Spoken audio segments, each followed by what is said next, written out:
Hey guys, welcome back to another video in the basement. I know.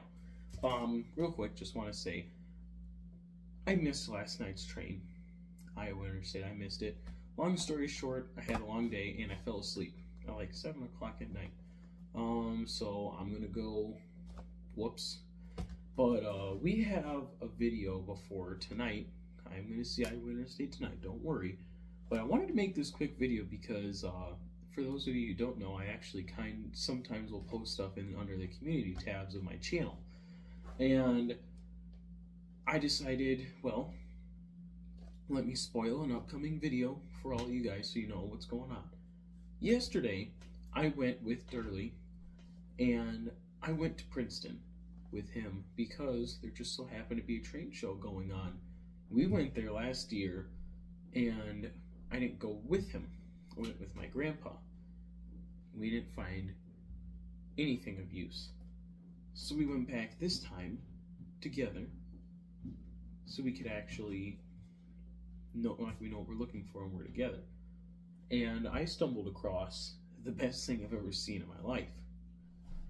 It's this, for those of you who can't see. But, I mean, you should be able to tell by that red stripe. But this is not the permanent view, by the way. You guys are going to be closer. For those of you who know, you know exactly what that is. That is Iowa Interstate 508, an ES44 AC by Intermountain. Intermountain is like really expensive and high end. Like, this is a very realistic locomotive compared to everything else I have. I will do a side-by-side comparison. And then there's this. I'm going to set you down, Iowa Interstate. Just off to the side. This had a pretty good photo I took, but most people don't know what it is. And I'm not going to lie to you, I saw it was Rock Island, and it was my favorite paint scheme for Rock Island, and I bought it. I didn't even know what it was. Here's a closer look in the box. That is Rock Island 8643. It is a Alco RS3 8462. That was way off. It doesn't have the numbers under the window, so I kind of have to like look right there. You can see it's flipped around, so that's probably not helping you guys whatsoever. But it's 8462. It's an Alco RS3, and I like it. And so I bought it, $62. I got this, and you're probably wondering, how'd you afford this? It was really cheap. For those of you who know Intermountain, they can be very expensive. And to see one at the train show in Iowa Interstate, I had to get it. Because you won't typically find that in person. It's either on the website or on eBay. And for those who know eBay, these things go for over $200, and it's all bids. I don't like bids. Well, this was $165, and it's DCC, obviously. It's Intermountain, of course. So today's video is going to be about reviewing two brand new engines that I got yesterday. And the Rock Island one, I didn't even know what it was. It looked cool, so I bought it with the rest of my money. Probably not the smartest thing I could have done in my life, but here we are. So I'm going to save the best for last. My Interstate 508 is going to go right here. But we're going to be going over the Alco RS3. So let me give you guys a closer look, and we're going to unbox this thing. And keep in mind, this tape, I did that because when I grab boxes, I grab it from the side. If you grab this one from the side, gravity happens, and I don't like that. So last night, to make it easier on myself, since I always grab boxes like this, so it doesn't, that's a bad example, but if I lost my grip, oh no, there's gravity. I don't like that. Me and gravity, we never got along. So I decided to tape it. Obviously, I cut it for the sake of this video, but I did that so it was a lot easier, and I didn't really have to flip the box upside down. I like carrying it like this. Like, people can see when I'm going past like this, like, ooh, I'm like, yeah, you can see what it is. But, no, seriously. Let's get you guys a closer view, and we're going to unbox this for the second time. Alright, guys. This is the brand new angle that you can see the legs. I'm using my tripod. It's actually brand new. I've been wanting to have an overhead shot when I review things to make it a little bit easier. But, thank you, tripod. Thank you for helping out. Now, I don't know how well this is going to work because I've never done an overhead view before. But let's go ahead. Let's take this thing out of the box. Well, here's the first thing. And it's not bubble wrap because I guess Atlas doesn't typically have stuff right here. I think the guy I bought it from did that. I'm going to take this out of the box in a way that I don't like taking things out of the boxes like that. And here we go. Look at that. Oh, it's backwards for you guys. But Rock Island, Route of the Rockets. Definitely my favorite paint scheme Rock Island has ever came out with. Which is ironic to say because they're not around anymore. But this one is very nice. I'll get it pretty close. There you go. Hi guys, how you doing? But you got the two horns up there. Like I said, the numbers are not really where they usually are on modern engines, which this thing is not modern whatsoever. But you can see it's got the handlebars right there, or the grab irons, people call it, which that's the best part about it. For only $65, this appears to be a very detailed engine, which that makes it even better. And there's the back there. But, again, Alco RS3, basically a little bit of information on this little thing is it is Alco's version of the GP7/GP9, or the high hood, the long hood, whatever you prefer to call it. It's basically, this is Alco's version, if you can't tell by how the cab is in the center. Well, not in the center, but it really kind of somewhat resembles a high hood or long hoods. However, like I said, however you want to put it. Now, if you guys have been following along, you know I don't really have a spot to put this, which kind of sucks. But, yeah, the layout doesn't have any track on it. Can't even remember if I made a video about that, to be completely honest. But we're gonna go ahead and set this down because there's not really much to say other than, look, it's cool. I will say this. I know it's Rock Island, but if you look at it from the side and you look at this part right here, it reminds me of the Burlington route and also Norfolk Southern, because on the side it has those stripes.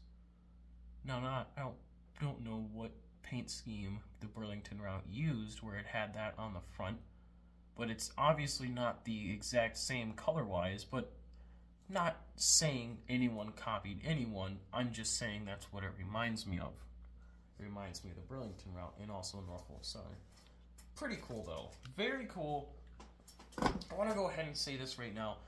Me and Durley have decided that the layout that is over there in the other room is just a random place, and we're not building it off of a real area. We're basically taking what it had and we're making it the same way, but it's going to be having a more modern look. It's like an updated version of what we have, if you may. But we have decided that it's not going to be set in any time. It could be the 1800s, it could be the 1900s, the 2000s, it's whatever. Which means the layout that's in there, anything goes. Shays, big boys, steam engines, diesel engines, old diesel, new diesel, anything goes, we have decided. And I like that. I like that idea. Obviously, the layout that we are going to be building in the future is going to be strictly modern day BNSF in the 2000s, with the exceptions of Burlington Northern and Santa Fe patched engines, because that stuff is cool. Other exceptions are going to be other Class 1 railroads such as CSX, Norfolk Southern, UP, and maybe some other ones. Which brings me to the Iowa Interstate 508. This one is going to be ran on both layouts. I'm going to say that right now, because this year has really brought me way closer to this railroad company, really like in the best way physically possible. Obviously my favorite company still stands as BNSF, and you know, the company I want back is Illinois Central. Thank you, Canadian National, for taking that away. Anyway, that's besides the point. But I will say there is going to be exceptions along the way of Class 2 railroads. Now, I will say this. Some of the stuff that we are having on that layout is only going to be ran on that layout. Like this right here, I don't even think there's one of these in this paint scheme in a museum. Correct me if I'm wrong, please, because if there is, I want to go see it. But I don't think there's any of these in the Rock Island paint scheme left. I know there's some. I do believe, correct me if I'm wrong, New York Central has one in a museum in the New York Central paint scheme. The Alco RS3. I think there's an RS1, 2, and 3. I don't know what the difference is, because this was manufactured between the 50s and the 60s, I do believe. Correct me if I'm wrong. I'm going off of limited information here. I only know so much. If I had to take a guess, I know some of my other audience members are going to be like Ken and Mark. They're going to be the type of people that grew up with this type of stuff, and I like that. I like that my audience is like people that has grew up with this, like Paul. He knows way too much. In the best way possible, he knows way too much. But I'm okay with that. So if any of you, no offense, older guys, know a lot more about this engine, or you even personally grew up with these engines around you, please let me know, because that would be very cool to hear what you guys have seen, because I'm only 17 years old. I've only seen the modern day diesel engines. I wasn't around for the rise and fall of railroads. I put that in quotations because back in the 80s and 90s, obviously there was a lot more railroads, but most of them were struggling. But me personally, I would have loved to have been around back then and see the rise and fall, I call it, of all the railroads. But it sucks that these generations, I guess you could say, are just growing up with heritage units, and they really don't know what used to be there. But thankfully, I know people that are educating me on what has been there, such as Ken. Ken and Mark, they have really, really done a great job educating me, and there's still so much I have to learn from them. But let's get on to this engine. I kind of got really carried away there, but here we go with Iowa Interstate 508 again. It's an ES44AC, and the best part is I don't ever plan on weathering this, because Iowa Interstate does an amazing job on keeping their engines perfectly clean. I mean, if you guys have seen 516, you know how shiny that thing is. I mean, Jesus Christ. They really do an amazing job keeping all of their engines in tip-top shape in terms of paint job. Now, for video purposes, I'm going to take off the foam so you guys get a way better look at the engine. And also, I kind of want a better look at the engine. I've only taken it out of the box so many times since I got it, since it literally was yesterday I picked this engine up. Gotta really be careful maneuvering this. I'm really scared, which never let the engine know your weakness. But handling a really expensive engine is, this is like, it's like my first engine, but it isn't. It really isn't. Here it is, Iowa Interstate 508. Look at that. God, is it beautiful. Obviously, the text is all reversed, and it probably reads 805 for you guys, but I don't think Iowa Interstate has the 800 series anymore, if they ever had one. Here's the front, and this is what I mean when I say it's a high-end engine. It has all of those air hoses, plus the red hose, which is the infamous red hose. That's when you have an engine hooked up to an engine so they can talk to each other. It's the easiest way of explaining it. Plus, it has all the grab irons. It's those little red specks I'm sure you guys can see. Then obviously, let me get a little closer so you guys can see. You got the windshield wipers, the number boards. Yes, they light up. Grab irons, and of course, the sand caps is what I call them. It's where the sand goes, obviously. And on the top, you got the AC unit.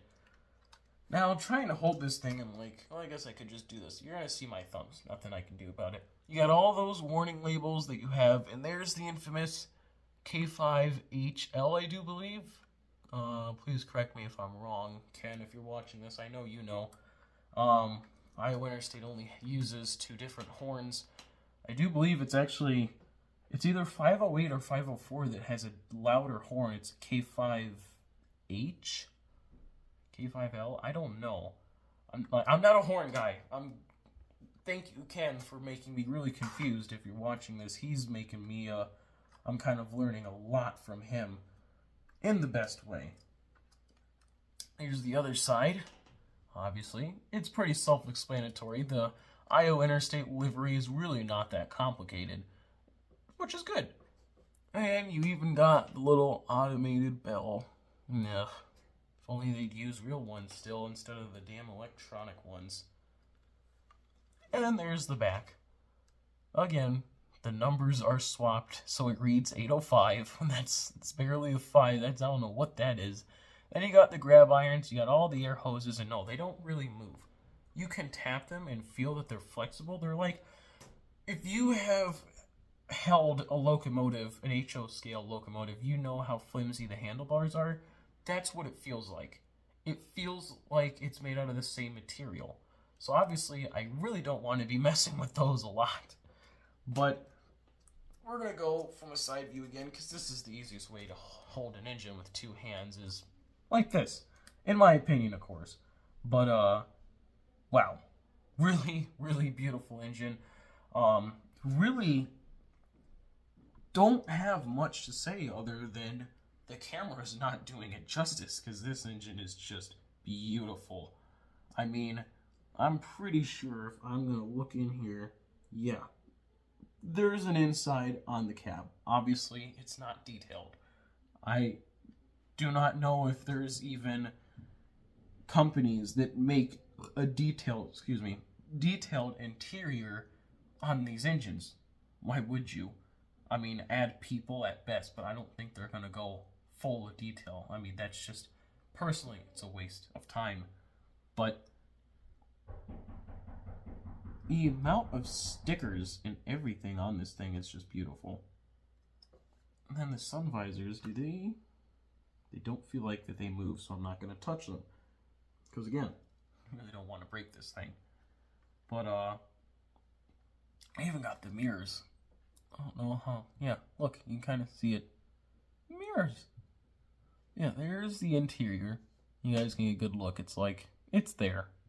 It's got the seats, it's got the engineer, it's got the conductor, it's got the back board with all the electronic bits. And look at that Iowa Interstate logo. Oh, hold on. I got a text message. Give me 1 second, guys. It's my mother. Okay, and we're back. I accidentally ended it. I'm sorry. What is that? Nice. Hold on. Guys, give me 1 second. I have to stop for 1 second. I'll be right back. And we're back. Sorry about that, guys. Fortunately, it appears I have to wrap this video up a lot quicker than I originally anticipated, but the good news is it's pretty much their review is over and done with. There's not really much else to say. Definitely, if you have the money, I'll say this now, I would 100% recommend going with Intermountain. They make this is not sponsored. They make one of the best engines I've ever seen. I've only ever held one of their engines before, and we were looking at it, but if you want to go for the realistic approach, 100% go Intermountain. Again, it is very expensive, and when I was talking to the guy, I was asking Durley, I was like, do you think you'll be able to, it's about time to be packing up. You think this guy will go down a little bit? And he asked him, and the guy's like, as much as I, want to, these things are very expensive on eBay and anywhere else you go, and he felt that the price that he set was very fair. 100% it was. I mean, of course it was fair when he could have priced this thing way more expensive. And the reason he was selling it in the first place was because a new company was actually coming out with Iowa Interstate engines, and he was going to go and get the new ones. So he was selling off 508 because he's going to be getting another one. I cannot remember what the company is, but someone is making a new line of Iowa Interstate engines, and he has all of them.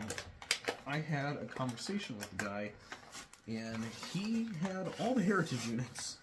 Must say, well, all the Heritage units. There's only 2, but still, like, I thought I liked Iowa Interstate. This guy was like, I am not even close to being on his level of the Iowa Interstate, being a fan of it. But really great guy. Would definitely go back and buy more from him if I had the money, but I'm not really the most rich person in the universe, unfortunately, but it might be a good thing. If I had all the money in the world, I'd go bankrupt in a matter of a day buying every single HO scale locomotive and pieces of rolling stock. So maybe it's a good thing I'm not that rich, because I'd still be broke. But again, very small video, I know, but you guys need to know what's going on. I'm okay. Let's start with that. And like I said, I'll be going down to the tracks tonight, so you guys don't have to worry about that. You'll get your Iowa Interstate, because I want my Iowa Interstate. Let me go ahead and put these back really quick. So I'm going to step away from the camera for a few seconds. I was going to hook them up to 2 pieces of rolling stock, but like I said, we're getting cut short here, unfortunately. But with all that being said, I hope you guys have a great rest of your day, night, evening, whenever you're deciding to watch this. If you're deciding to watch this at all, if you're a recurring viewer, I'll see you in a few hours watching Iowa Interstate together.